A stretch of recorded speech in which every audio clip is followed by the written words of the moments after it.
Kisah perjalanan spiritual Sunan Kalijaga yang tertulis di dalam kitab Duryat, bab yang diberi nama Suluk Linglung Sunan Kalijaga. Untuk episode kali ini yang dibahas adalah pupuh 2, pupuh Asmaradana yang berjudul Kasmaran Branta atau Rindu Kasih Sayang, versi bahasa Indonesia.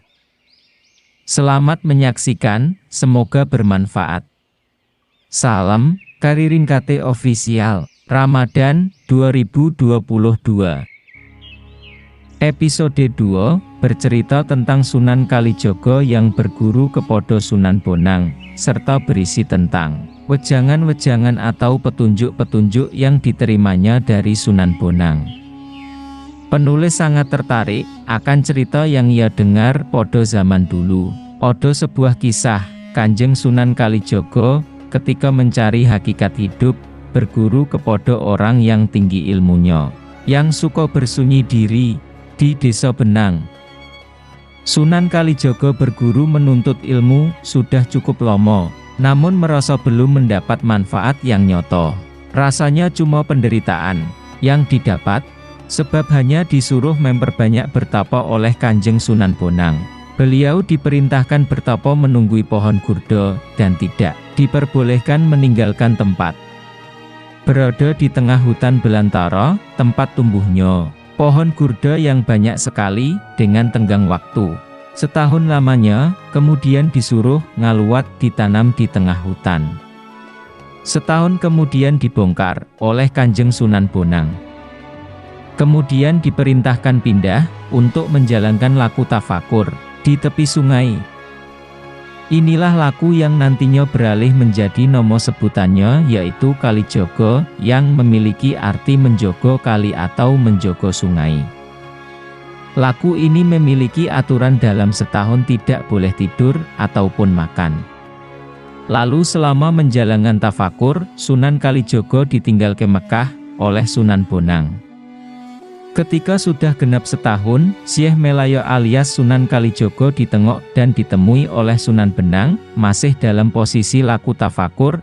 Lalu Kanjeng Sunan Benang berkata kepada Syekh Melayo, Jebeng alias anak, sudahilah tafakurmu. Sekarang kamu berjuluk wali penutup yang ikut menyiarkan agama. Sunan Benang pun melanjutkan perkataannya kepada Syekh Melayo. Beliau berkata, perbaikilah ketidakaturan yang ada di dunia ini, karena agama itu adalah tata krama dan kesopanan, untuk kemuliaan Tuhan yang Maha Mengetahui.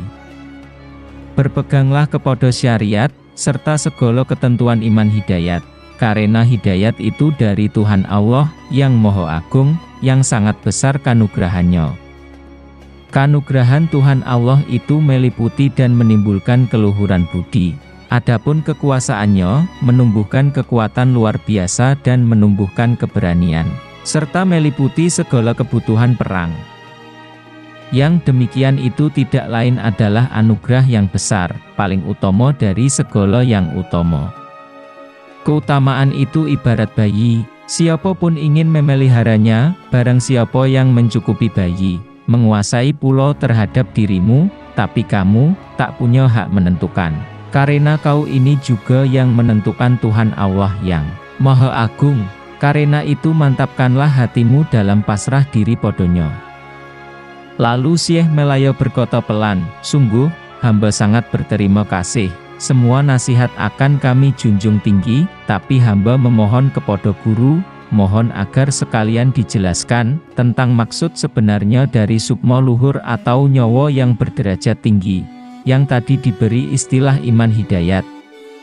Lalu, yang harus mantap berserah diri kepada Tuhan Allah, yang mono yang dimaksud sebenarnya.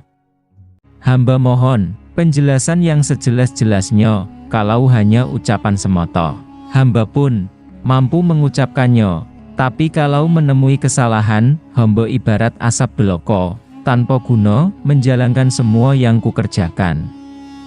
Kanjeng Sunan Bonang pun menjawab, Syekh Melayo, benar ucapanmu. Pada saat bertapa kau bertemu denganku, yang dimaksud berserah diri ialah selalu ingat perilaku atau pekerjaan, seperti ketika awal mula diciptakan, bukankah itu sama halnya seperti asap?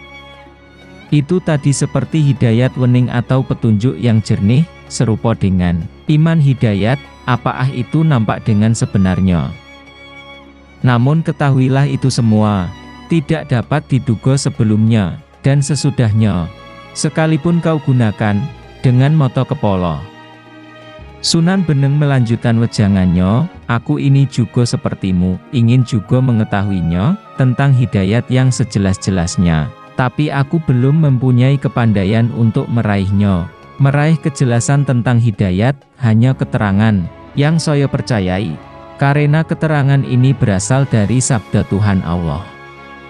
Berkata Kanjeng Sunan Kalijaga, Bapak Guru yang bijaksana, hamba mohon dijelaskan, apakah maksudnya, odo nomo tanpa sifat, odo sifat tanpa nomo. Saya mohon petunjuk, tinggal itu yang ingin saya tanyakan yang terakhir kali ini saja. Sunan Bonang berkata lemah lembut, kalau kamu ingin keterangan yang jelas tuntas, matikanlah dirimu sendiri. Belajarlah kamu tentang mati. Selagi kau masih hidup, bersepi dirilah kamu ke hutan rimba, tapi jangan sampai ketahuan manusia. Sudah habis segala penjelasan yang perlu disampaikan. Kanjeng Sunan Bonang segera meninggalkan tempat. Dari hadapan Sunan Kalijaga, timur laut arah langkah yang dituju kira-kira.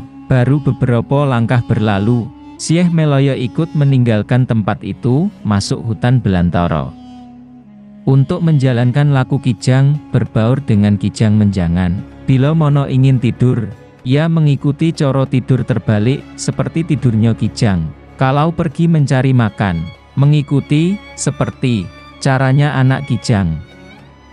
Bila ada manusia yang mengetahui, para kijang berlari tunggang langgang. Kanjeng Sunan Kalijaga ikut berlari kencang, larinya dengan merangkak. Seperti larinya kijang, pontang-panting jangan sampai ketinggalan, mengikuti sepak terjang kijang. Nyoto sudah cukup setahun, Syekh Melaya menjalani laku kijang, bahkan melebihi dari yang telah ditetapkan. Ketika itu Kanjeng Sunan Bonang bermaksud sholat ke Mekah. Dalam sekejap mata, sudah sampai ke Mekah. Setelah sholat, Kanjeng Sunan Bonang segera datang kembali, menemui Syekh Melaya. Kanjeng Sunan Bonang menuju hutan, melihat kijang juga sama berlari, sedang anaknya sempoyongan mengikuti. Sunan Bonang ingat dalam hati, kalau odo wali berlaku seperti laku kijang, Syekh Melaya namanya. Segera ia mendekati. Syekh Melaya berusaha lari menjauhi, larinya tunggang langgang, tanpa memperhitungkan jurang tebing, ditubruk tidak tertangkap, lalu dijaring dan diberi jerat. Kalau kena jerat dapat lolos, kalau kena jaring dapat melompati. Marahlah sang guru Sunan Bonang, bersumpah di dalam hatinya, wali wadat pun aku tak peduli, memanaskan hati kau kijang. Bagiku memegang angin yang lebih lembut saja tidak pernah lolos, apalagi yang kasar mungkinkah akan gagal. Kalau tidak berhasil sekali ini, lebih baik aku tidak usah jadi manusia. Lebih pantas kalau jadi binatang saja. Bergerak penuh amarah Kanjeng Sunan Bonang, berusaha menciptakan nasi. 3 kepal tangan nasi telah disiapkan, dan mundur siap dibuat untuk melempar kijang. Terima kasih sudah menyaksikan kisah perjalanan spiritual Sunan Kalijaga. Semoga bermanfaat. Mohon maaf jika ada pengucapan yang salah, sehingga menjadi jauh dari arti yang dimaksud. Untuk berikutnya akan disajikan pupuh yang ketiga, yaitu pupuh Durma. Jangan lupa like, komen, subscribe, dan bantu di-share konten ini. Terima kasih. Salam Karirin KT Official.